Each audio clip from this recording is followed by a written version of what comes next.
Hi friends, ആർഫറയിലേക്ക് സ്വാഗതം.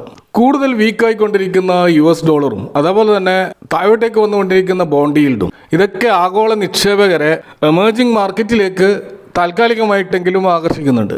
ഇപ്പോൾ നമ്മുടെ ഇന്ത്യൻ മാർക്കറ്റിനെ സംബന്ധിച്ചിടത്തോളം നോക്കുകയാണെങ്കിൽ അവിടെ നാളെ വരാൻ പോകുന്ന RBIയുടെ റേറ്റ് കട്ട് അതിൻ്റെ വലിയൊരു ശുഭാപ്തി വിശ്വാസമാണ് പൊതുവെ മാർക്കറ്റ് വെച്ച് പുലർത്തുന്നത്. അതുകൂടാതെ ഇന്നലെ മാർക്കറ്റിലുണ്ടായിട്ടുള്ള FIIയുടെയും DIയുടെയും ബൈങ് അതും തീർച്ചയായിട്ടും നമ്മുടെ മാർക്കറ്റിനെ ഇന്ന് ലിഫ്റ്റ് ചെയ്യാൻ കാരണമായിട്ടുണ്ട്.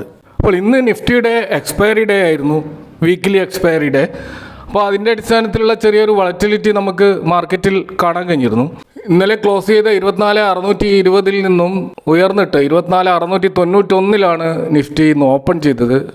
പിന്നീട് വളരെ പെട്ടെന്ന് തന്നെ 24,613 പോയതായിട്ട് കാണാം. പിന്നീട് ഒരു ശക്തമായൊരു തിരിച്ചു വരവോടുകൂടി 24,899 ഏകദേശം 24,900 എന്നുള്ള ശക്തമായൊരു മുന്നേറ്റം അവിടെ കാണാൻ കഴിഞ്ഞു. എന്നാൽ ഏറ്റവും അവസാനമായിട്ട് ഇപ്പോൾ 24,750 നിഫ്റ്റി ക്ലോസ് ചെയ്തത് നമുക്ക് കാണാൻ കഴിയും. അപ്പോൾ ഇത്തരത്തിലുള്ള ഒരു വലിയ അപ്പ് ആൻഡ് ഡൗൺ നമുക്ക് ഇന്ന് മാർക്കറ്റിൽ കാണാൻ കഴിഞ്ഞതിൻ്റെ ഒരു പ്രധാനപ്പെട്ട കാരണം ഇന്ന് നിഫ്റ്റി എക്സ്പയറി ഡേ ആയതുകൊണ്ടാണ് എന്ന് നമുക്ക് മനസ്സിലാക്കാൻ കഴിയും. ഇന്നത്തെ ആ ഒരു നിഫ്റ്റിയുടെ ഫൈനലായിട്ടുള്ള ഒരു അപ്സൈഡ് മൂവിനെ നയിച്ചത് ഫാർമ സെക്ടറും അതേപോലെ തന്നെ ഹെൽത്ത് കെയർ സെക്ടറും അതുകൂടാതെ റിയാലിറ്റി സെക്ടറുമാണ്. ഈ സെഗ്മെൻറ്റിലുള്ള സ്റ്റോക്കുകളാണ് ഏകദേശം 1% മുകളിലുള്ള ഒരു മുന്നേറ്റം അതിൻ്റെ ഇൻഡെക്സുകളിൽ കാഴ്ചവെച്ചതായിട്ട് നമ്മൾ കാണുന്നത്. എന്നാൽ ഏറ്റവും ശക്തമായ മുന്നേറ്റം ഇന്ന് നടന്നിട്ടുള്ളത് നിഫ്റ്റി ഇന്ത്യ ഡിഫൻസ് ഇൻഡെക്സിലാണ്. നമുക്കറിയാം, കഴിഞ്ഞ ഒരു മാസത്തിനേറെയായി ശക്തമായ റാലി നടന്നുകൊണ്ടിരിക്കുന്ന ഒരു ഇൻഡെക്സാണ് ഡിഫൻസ് ഇൻഡെക്സ്. അപ്പോൾ അതിൻ്റെ റാലി ഇനിയും അവസാനിച്ചിട്ടില്ല എന്ന് സൂചിപ്പിക്കുന്ന രീതിയിലുള്ള ഒരു മുന്നേറ്റമാണ് ഇന്ന് നമുക്ക് കാണാൻ കഴിഞ്ഞത്. 18 സ്റ്റോക്കുകളിൽ 16 സ്റ്റോക്കുകളും ഇന്ന് അപ്സൈഡ് പോയിരുന്നു. മൊത്തത്തിൽ ഡിഫൻസ് ഇന്ത്യ ഇൻഡെക്സ് 2.32% അപ്സൈഡ് പോയതായിട്ട് കാണാം.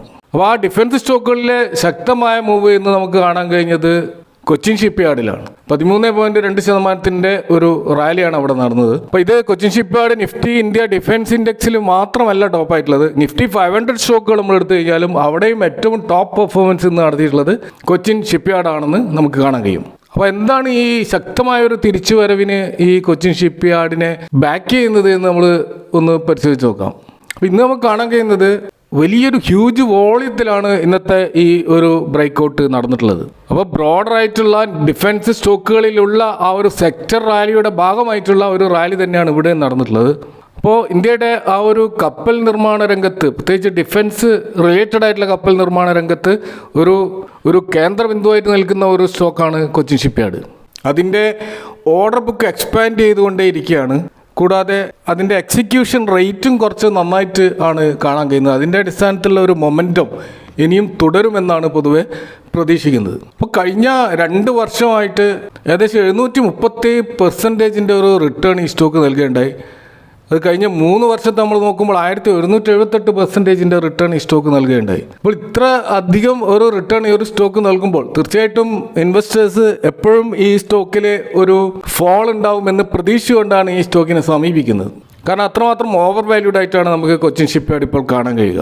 ഇപ്പോൾ പല ബ്രോക്കറേജും പറയുന്ന ഒരു നിയർ ടേം ടാർഗറ്റ് എന്ന് പറയുന്നത് 2,460 എന്ന റേഞ്ചിലുള്ള ഒരു ടാർഗറ്റാണ്. അതുപോലെ ഇതിൻ്റെ ഒരു കാര്യമായ ഒരു സപ്പോർട്ട് നമ്മൾ കാണുന്നത് 2,050 എന്ന ലെവലിലാണ്.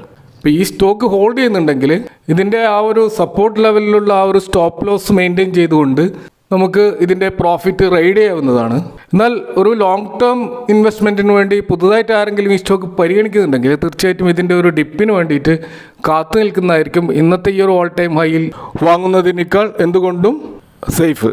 മറ്റൊരു പ്രധാനപ്പെട്ട ഒരു കാര്യം പങ്കുവെക്കാനുള്ളത് റെയർ എർത്ത് മെറ്റൽസുമായിട്ട് ബന്ധപ്പെട്ടാണ്. നമുക്കറിയാം, ഏപ്രിൽ 4 താരിഫ് റിലേറ്റഡ് ആയിട്ടുള്ള കാര്യങ്ങൾ ഇമ്പോസ് ചെയ്യാൻ തുടങ്ങിയപ്പോൾ തന്നെ ചൈന എടുത്ത ഒരു സുപ്രധാനമായ തീരുമാനമാണ് അവരുടെ പ്രധാനപ്പെട്ട 7 റെയർ എർത്ത് എലിമെൻറ്റ്സ്, പ്രത്യേകമായിട്ടുള്ള എക്സ്പോർട്ട് ലൈസൻസ് ആവശ്യമുള്ള ഈ എലിമെൻറ്റ്സ് ഒക്കെ അവർ എക്സ്പോർട്ട് നിർത്തിവെച്ചിരുന്നു. അപ്പോൾ ഇത് അമേരിക്ക 145% ഒരു താരിഫ് ഇമ്പോസ് ചെയ്തതിൻ്റെ പ്രതികാരമായിട്ടാണ് ഈ ഒരു കാര്യം ചൈന ചെയ്തത്. അപ്പോൾ അതിൻ്റെ ഒരു എഫക്റ്റ് വരാൻ തുടങ്ങിയത് ഇപ്പോഴാണ്.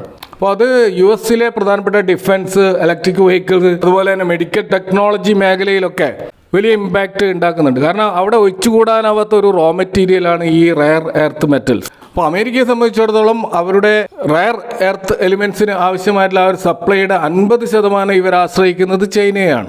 ഇന്ത്യ ആണെങ്കിൽ ഒരു പ്രധാനപ്പെട്ട റയർ എർത്ത് മെറ്റൽ എക്സ്പോർട്ടർ ഇതുവരെ ആയിട്ടില്ല.